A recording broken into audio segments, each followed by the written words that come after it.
Les SSR, on va voir ce que papa fait pendant les fêtes.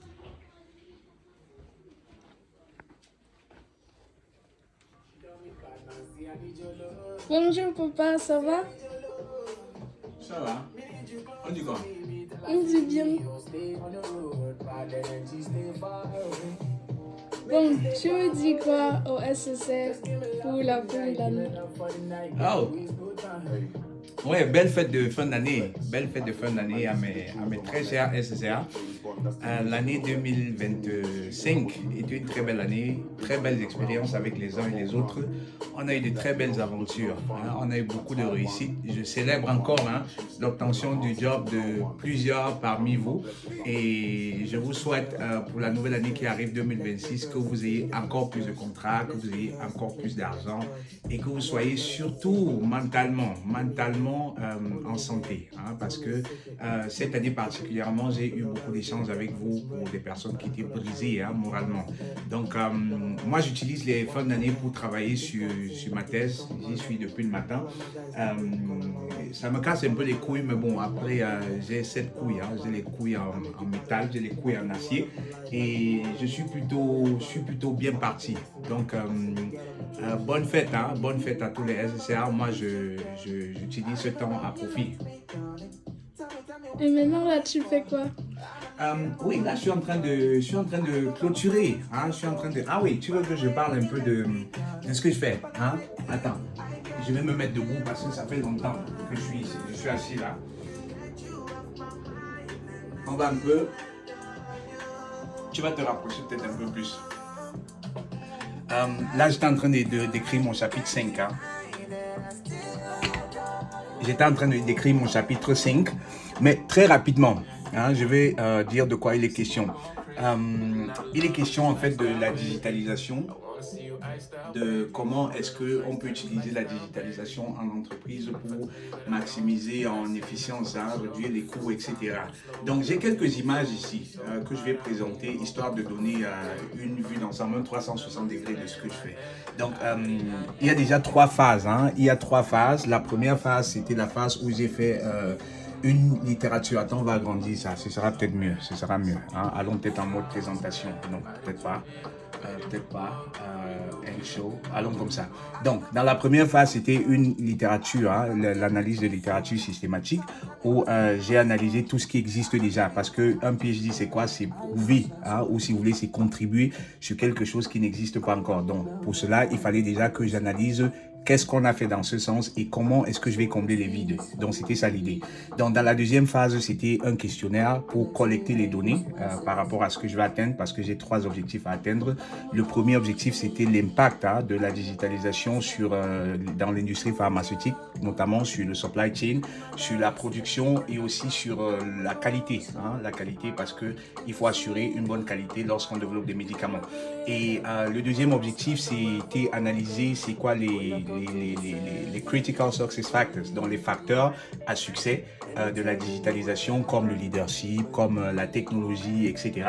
Et aussi les challenges. Il faut bien savoir c'est quoi les challenges. Donc, le questionnaire avait pour but de comprendre c'est quoi les challenges que les participants rencontrent dans leur projet de digitalisation.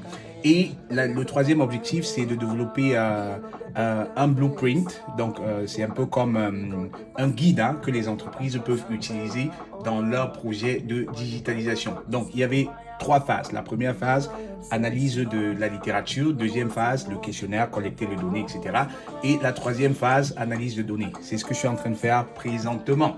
Donc, très rapidement, hein, il y a 3 étapes lorsqu'on parle de digitalisation. On va parler d'un continuum, hein, c'est-à-dire qu'on commence d'abord par digitization. Je ne vais pas entrer dans les détails ici. Hein. On évolue vers la digitalisation et puis on évolue vers la transformation digitale. La transformation digitale, c'est un peu le summum. Dans cette étape, on parle de se réinventer, on parle d'impact, hein, sur sur le business de l'entreprise. Mais bon, je ne vais pas entrer dans tous ces détails-là. Donc, dans la littérature de recherche, il était question pour moi d'analyser tous ces outils digitaux, certains qui vont impacter sur la digitalisation, d'autres dans la transformation digitale et certains qui sont pour l'un ou pour l'autre. Donc, il fallait justement que je comprenne en termes de IoT, Big Data, Smart Factory, Automation, Robotics, etc., Digital Twin, Cyber Security. J'ai analysé tous ces outils du point de vue de la littérature. Et de cette recherche de littérature, j'ai développé un concept prévisionnel, un framework, c'est un peu comme un cadre, un cadre dans lequel les entreprises peuvent se mouvoir lorsqu'elles parlent de digitalisation. Donc, il y avait 5 dimensions.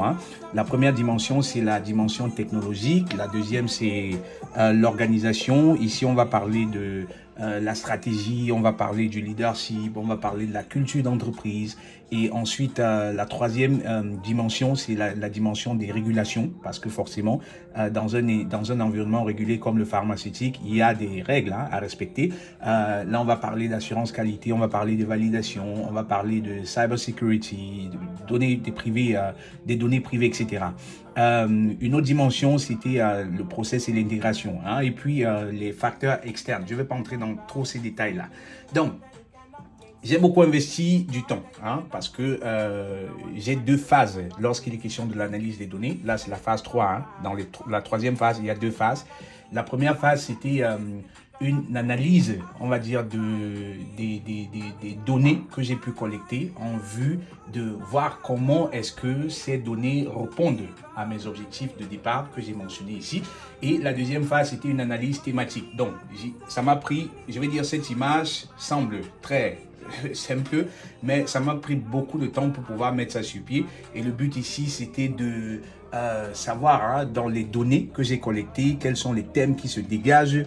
Et de ces thèmes, c'est quoi la hiérarchie, c'est quoi la relation, c'est pour ça que vous voyez des flèches, c'est quoi la relation, c'est quoi l'interdépendance, la dépendance entre ces différents thèmes. Et c'est cette image qui va me permettre justement de développer le guide. Donc, comme je disais, l'objectif à la fin, c'est de développer un blueprint, un guide que les entreprises pharmaceutiques vont utiliser pour implémenter leurs projets digitaux. Et il y a des thèmes à respecter. On va commencer par la stratégie, ensuite on va aller dans le leadership, ensuite on va évoluer vers les personnes parce que vous pouvez avoir les meilleures technologies, mais si vous n'avez pas des personnes qui sont prêtes à les adopter, à les déployer, à les employer, ça ne va servir à rien. On va parler également de la culture. Ensuite, on va évoluer vers des thèmes tels que les opérations, l'écosystème pour orchestrer tout cela. Parce que vous avez des technologies, il faut orchestrer l'implémentation. Ensuite, on va aller vers les fondations. Il faut bien qu'il y ait des fondations digitales. Vous avez vu l'évolution de digitization vers digital transformation. Il faut des fondements, il faut des fondations ou des conditions préalables pour pouvoir implémenter tout cela.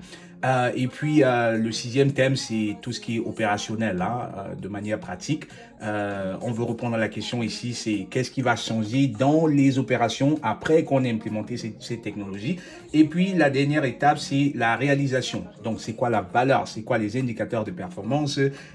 Comment est-ce que ce qu'on a implémenté va impacter en termes de return on investment, en termes de operation, de overall equipment efficiency. Voilà. Donc, et la dernière étape, c'était de raffiner, on va dire comme ça, le concept prévisionnel du framework, histoire de m'assurer que les différents thèmes peuvent être associés à ce que la littérature dit, parce que ça doit être fait de manière empirique. On se base sur ce qui existe déjà pour créer, ou si vous voulez, pour contribuer et puis combler un gap. Donc, en gros, c'est ça. On va dire quoi, je suis à 85%.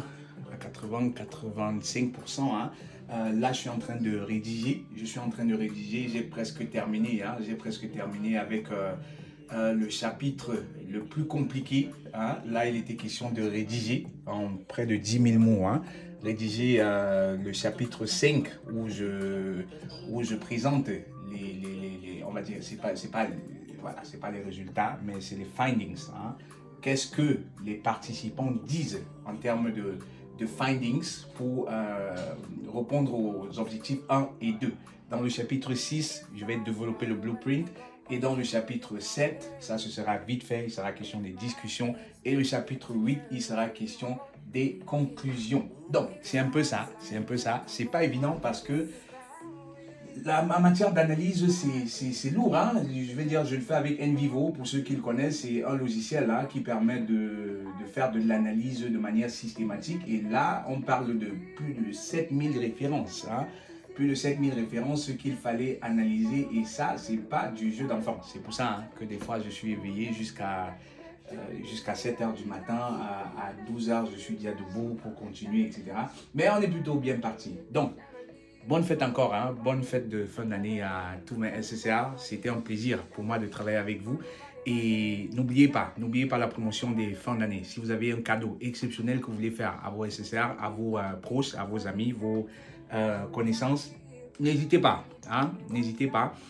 Profitez bien des fêtes. C'était Constantin. Contactez-moi et on va faire votre cadeau exceptionnel. Ciao.